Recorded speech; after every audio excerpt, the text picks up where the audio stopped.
That's right. Don't try to get us old broadcasters out to pasture either.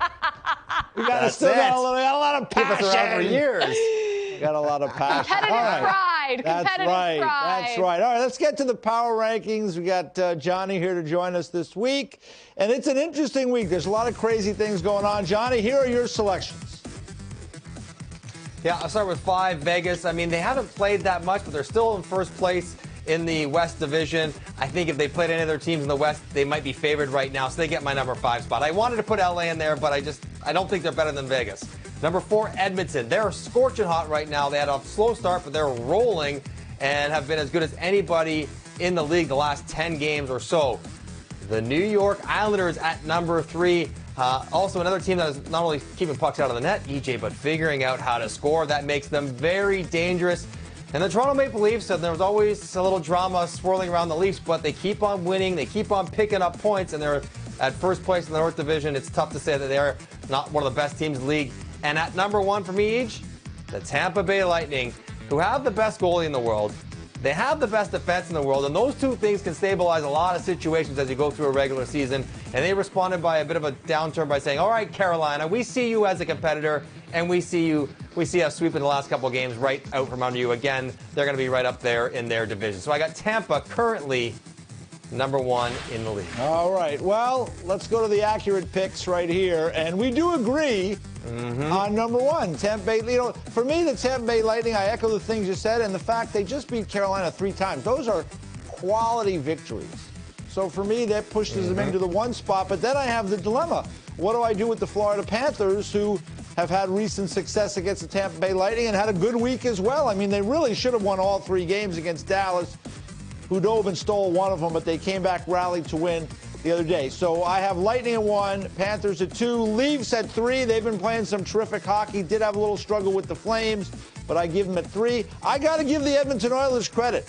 Now, the schedule, that North Division, it's hard to make what's going on up there because, you know, some of these teams are just not playing well. You take advantage of those matchups. But the bottom line is the Edmonton Oilers are winning night after night after night after night. So they got to be in the top 5.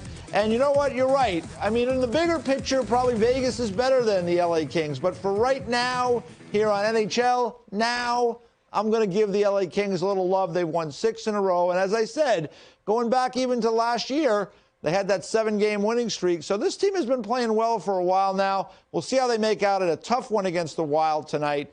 But I'll go with LA number 5. But an interesting week, Johnny, because there's a lot of – I like the Islanders. I thought about them. Boston, it's always tough to leave them out. You had Vegas in. I had them out. They're obviously a very good team. You had a lot of options this week. Yeah, and it's so hard to tell when they don't play each other. So I can't compare one division to the next. I don't know if the North is worse than the Central. It's hard to really say, but I do know this.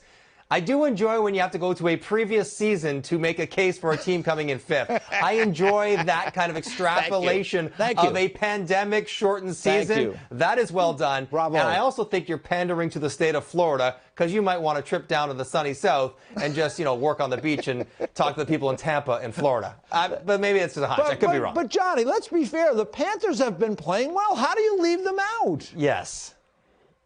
How? Yeah, I know. Well, because I can't keep everyone in the same divisions. Like I can't tell if they're better than players in the other division. So I got to look around the league and see. But they beat Tampa 2 out of 3 not that long ago, and they're the numbers. I know. At least Johnny, they're the numbers. You're a numbers guy.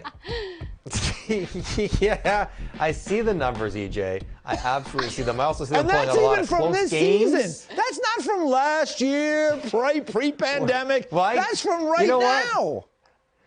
Because I do like how you emphasize NHL now. Because it's now and NHL now. Unless it's the Kings, then it's the NHL Kings from back then. Okay. Back then. All right. But get back. Don't try to avoid the Panthers here. Let's get back on track. Why are the Panthers not in? The witness will answer the question. Because I don't think they're as good as Vegas. Oh, but how about they're better. They're better than Tampa. You have Tampa at 1. I don't think they're better than Tampa. Well, I agree with that, but they're right close at this point. I think you have Tampa at 1 too. But I have the good sense to have the Panthers at 2. You don't even have them in the top 5. And you're a numbers guy. No, I do not. I know. I may have to call in Judge Jackie for this one. Judge Jackie, where do you sit on this? Come on now. Come on, Judge Jackie. Brother, weigh in. Here we go. Okay. Weigh in.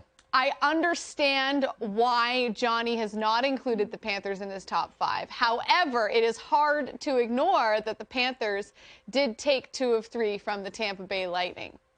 So, all right. I basically just played Switzerland and I figured as much. walked the line. I figured as much. Yeah, that's a shocking development. All right, forget it. I take EJ's side. The Panthers got to be in. Got to be in. Yeah, there you go. There you go. But I agree with you. The Islanders, I'll take it. The Islanders deserve some credit. They're playing very well, too. I mean, to beat the Bruins 7-2, maybe we've overlooked that a little bit today. That's an impressive victory for them. And so is Minnesota. Yeah, and Minnesota's exactly. playing quite well as well. They deserve to be considered for how they're playing right now.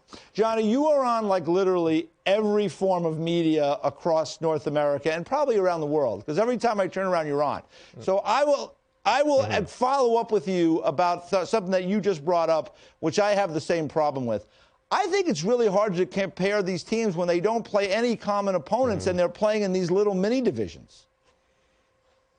It's like, and I understand why we have to do it this way this year, and I have no problem with it. But it's like there are 4 little leagues going on. Yeah. And you have no idea how one stacks up to the other when you don't play against each other. You don't really ever go up head to head. Even in a couple games, you get a sense. But without that, you won't know until you get to the Final Four. Yeah. And it could be that the North is terrible. Like they would be way down if they had to be combined with the East Division. It might be the case, but I don't know. It's hard. Yeah. It's hard to compare when they never cross over. All right. Well, I'm with you on that. We agree on that for sure, and we agree that Tampa Bay is number 1. We'll let the viewers decide who they think is in the 2 through 5 spots. All right, Jackie, get us out of here because we could go on for a while.